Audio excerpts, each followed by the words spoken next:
আমি কিন্তু আগাগোড়াই বিরিয়ানি খেতে পছন্দ করি।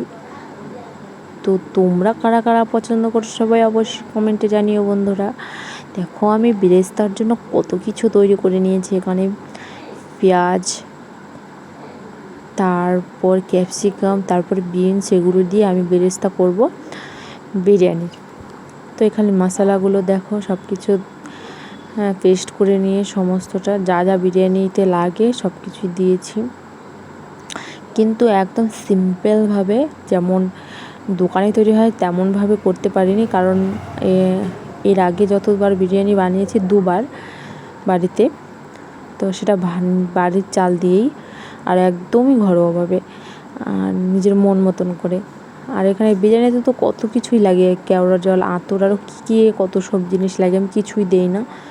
যেভাবে মাংস রান্না করে মশলা দিয়ে শুধু এগুলো দিয়েই আমি তৈরি করি আর শুধু বেরেস্তাটা দিই, ব্যাস এইভাবেই আমি বিরিয়ানি তৈরি করি।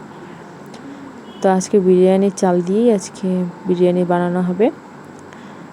চলো আজকে দেশি মুরগির ডিম আর আলু, মানে সোজা কথায় আন্ডা বিরিয়ানি।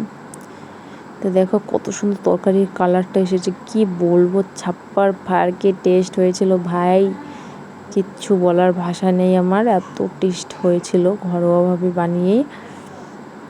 আমি কিন্তু সত্যি সঠিক পদ্ধতি জানি না, আমি যেরকমভাবে পারি আমি সেরকমভাবেই বানাই। তো দেখো তোমাদেরকে ভালো মতন দেখিয়ে দিচ্ছি, দেখো কি সুন্দর করে ভেজে নিয়েছি এগুলো বেরেস্তাটা। তো এবার রিভিউর পালা। ডবল ডিমের বিরিয়ানি নিজের হাতে বানানো, জানি না কেমন হয়েছে, রিভিউ দেবে সবাই। কেমন হয়েছে বলো। Thank you. আর আমি দেখো কীভাবে মেখে নিয়েছি।